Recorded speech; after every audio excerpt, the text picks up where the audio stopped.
Olá, bem-vindos ao Alimentação Quântica. Aqui quem fala é a Carol Roduí e hoje eu vou explicar um pouquinho como funcionam os 5 elementos em tudo que existe na natureza e também no nosso corpo.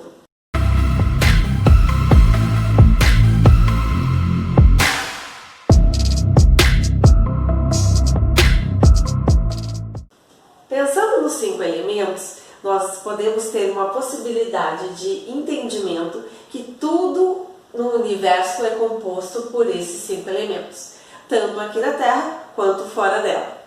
Tudo é composto por energia através dos átomos, que em suas menores partículas também são subdivididas em prótons, nêutrons, quarks e tudo isso. E toda essa parte da física quântica nos dá o entendimento que os 118 elementos químicos da tabela periódica, nos quais 92 deles são naturais, compõem também tudo que existe no universo. Então, esses 92 elementos naturais fazem parte da nossa composição fisiológica. Então, tudo isso é gerido por esses 5 elementos, que são a parte do espaço, do ar, a água, a terra e o fogo. Cada um deles tem uma representatividade muito interessante na nossa vida. O éter, ele é representado pela energia dos fótons, da energia solar e a energia do campo quântico, onde a gente consegue ver o campo de Higgs, como sendo o grande campo da física quântica. E através dele a gente consegue entender um pouquinho mais como funciona o éter. O éter, visto com algumas civilizações ancestrais, ele representa o espírito do movimento, o espírito que faz tudo funcionar. Então o éter, ele é o espaço também, Então dentro do nosso corpo, o que representa o éter? A parte eletromagnética do nosso corpo, onde a gente faz as sinapses e outros sistemas de ligação elétrica para que todas as nossas células funcionem, os nossos campos, os nossos chakras e todo o nosso campo energético, que não é visualmente, a gente não consegue ver isso, a olho nu, mas isso existe, a gente consegue sentir, tanto é que quando às vezes a gente encosta numa pessoa, a gente tem estática e passa eletricidade para ela, toma um choque, enfim. Então isso é possível através desse campo energético que nós temos dentro do nosso próprio corpo. E o éter e o ar são os 2 elementos que compõem um dos tipos de fisiologia, que num outro vídeo eu vou explicar um pouquinho mais para vocês como funciona. O ar, ele é o elemento que faz os movimentos, Esses movimentos como são feitos? O movimento ascendente, descendente e o movimento lateral, Então, o movimento para cima e para baixo. Então, tudo isso acontece dentro do nosso corpo de uma forma muito integrada, Através do movimento da nossa mente, É o responsável pelo movimento mental, cerebral, o movimento de criatividade, E também pelo movimento físico, onde a gente tem a parte da circulação sanguínea, a parte de movimentos, por exemplo, o arroto, cuspe, vômito, tudo isso, tudo tem a ver com o ar, o movimento do ar, a eliminação, a parte de circulação, tudo isso é gerido por ele, gases e outras coisas. Então, quando a gente tem esse tipo de desequilíbrio no corpo, a gente está com desequilíbrio nesse elemento, teoricamente, Geralmente são esses 2, mas esse aqui é o que está mais em voga, vamos dizer assim. A água, ela é o responsável por toda a reverberação energética do nosso corpo. Existe um estudo muito bonito do Dr. Masaru Emoto que fala sobre as partículas de água, onde as partículas de água recebem a energia do nosso pensamento, da nossa evocação através de música e através de pensamentos, E ela muda a sua molécula. Isso quer dizer o quê? Quando tem uma vibração negativa no meu corpo de depressão, ansiedade e outras coisas, a minha água ela fica densa, E aí isso provoca um processo que desencadeia uma série de emissões de enzimas bioquímicas no corpo, enzimas, hormônios e outros artifícios corporais. Os principais deles são o cortisol e a adrenalina. né? Então, quando eu estou muito estressado e passando situação de perigo, esses dois veículos são liberados no meu sangue e desequilibram o meu fisiológico, tá? Então, isso é como se fosse um efeito de autodestruição. O cortisol ele tem esse efeito que se chama radicais livres. Ele aumenta o número de radicais livres no corpo, que é uma célula que bate nas outras. Então ela danifica o sistema celular. E isso tudo é reverberado através da minha própria água. Então quando eu tenho sentimento de alegria, de felicidade, de meditação, né, de encontro, de coisas felizes na minha vida, eu libero outra cadeia, né, que também é desencadeada pela água, que é a serotonina, a noradrenalina e a dopamina, que são hormônios da alegria, né, a parte de prazer, né, prazer imediato, e também os controles, o controle emocional, tudo no nosso emocional positivo.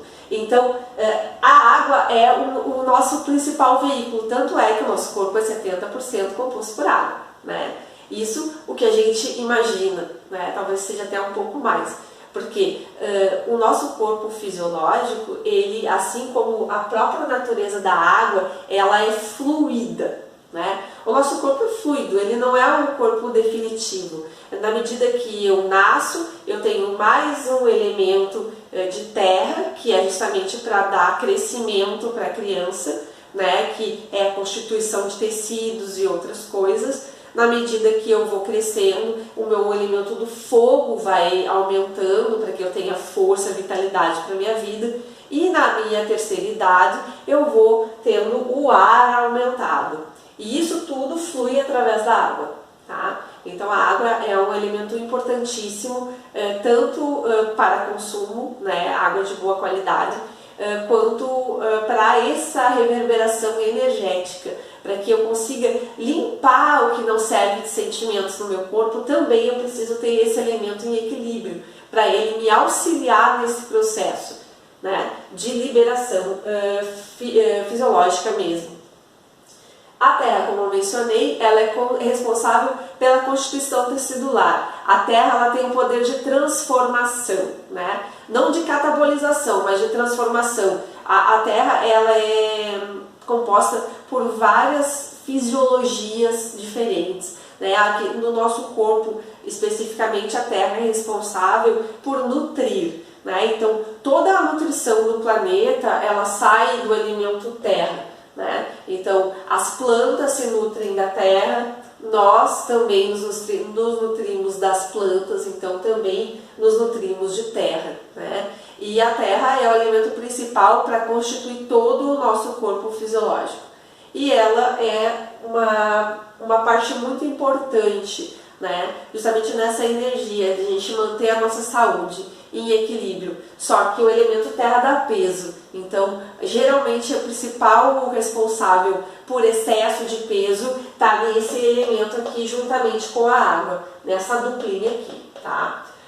O fogo, ele tem um papel de transformação, de catabolização. Então, ele tem o poder de receber o alimento dentro do meu corpo e transformar isso. No meu emocional, ele me dá coragem, impulsionamento, aquela vontade de fazer as coisas, né? E no momento que o meu sentimento está em depressão, eu estou triste, ou eu tenho algumas coisas que me desmotivam, o meu fogo digestivo diminui, né? Então, é uma consequência. Uma pessoa deprimida geralmente tem problemas digestivos, né? Ela não consegue digerir bem os alimentos. E ao mesmo tempo, uma pessoa desmotivada, deprimida, tem pouco fogo digestivo. Mas uma pessoa com muita raiva e muita expressão de ódio e coisas muito explosivas, ela tem fogo em excesso. E aí o que acontece? Essa raiva queima ela e queima ela mesma, né? Não só o alimento. Então a pessoa começa a ter gastrite, a ter úlcera no estômago e outras coisas, porque às vezes essa raiva não é externalizada, então ela é comprimida, tá? e esse sentimento também amplifica o campo de reverberação densa na minha volta. Então, toda essa densidade fica no meu campo energético. E isso atrai, né? Então, o que falam, né, com relação a isso é que uma pessoa negativa recebe coisas negativas na vida dela. Por quê? Porque o ciclo natural de tudo funciona nesses elementos, tá? Desde um projeto. Quando eu tenho uma intuição, né, desse projeto, ele vem daqui, depois ele passa para o elemento ar, que é o elemento mental, criativo, para que eu tenha essa intuição transformada numa ideia, né? Essa ideia, ela é transformada através do elemento fogo, quando eu coloco fogo nisso, né? Coloco a ação em si, né? E através do fogo ele passa para a água, que é para isso fluir, né? Para deixar fluir essa ideia, deixar que isso flua na minha vida, para que ela venha a ser materializada pela terra. Então tudo funciona dentro desses ciclos, qualquer coisa, né? Então, se a gente for analisar qualquer situação, a lei da atração, tão famosa pelo filme O Segredo, também está dentro disso, né? Tá nesse poder, né? Só que o que acontece? A gente tem umas situações que bloqueiam esse fluxo para que ele não funcione da maneira adequada. E isso está tudo no nosso campo emocional. Então, a gente não consegue visualizar às vezes porque a gente tem um comportamento de autossabotagem, depressivo e outras coisas. Isso tudo está no nosso inconsciente. E o nosso inconsciente é composto durante a nossa infância, na maioria das vezes. Então, esse inconsciente, às vezes, de excesso de proteção dos pais, ou de falta, ou de agressividade por eles não saberem lidar conosco, ou de excesso de proteção achando que você não tem capacidade, te gera uma série de crenças. E essas crenças são vamos dizer assim, as nossas raízes por muito tempo. Até quando a gente consegue perceber que isso não é verdade. Até quando a gente começa a liberar isso do nosso emocional. E aí a gente vai liberando e se libertando. E quanto mais a gente libera essas crenças, mais a lei da atração funciona. Então a pessoa fala, eu vi o segredo e eu tentei aplicar, mas não funciona para mim. Porque lá no subconsciente dela, ela tem essas crenças. E essas crenças são as responsáveis da nossa fisiologia. Então a gente não consegue perceber isso de uma forma muito clara, porque ela tem essas crenças já instauradas no subconsciente. Mas isso é um conteúdo para um outro vídeo, gente. Não esqueçam de deixar seu like, de compartilhar, se inscreverem no canal, deixarem seus comentários e também fazerem sugestões para novos vídeos. Namastê, fiquem com a luz do campo quântico que rege nós todos e também a alimentação do nosso prato de todos os dias. Até mais!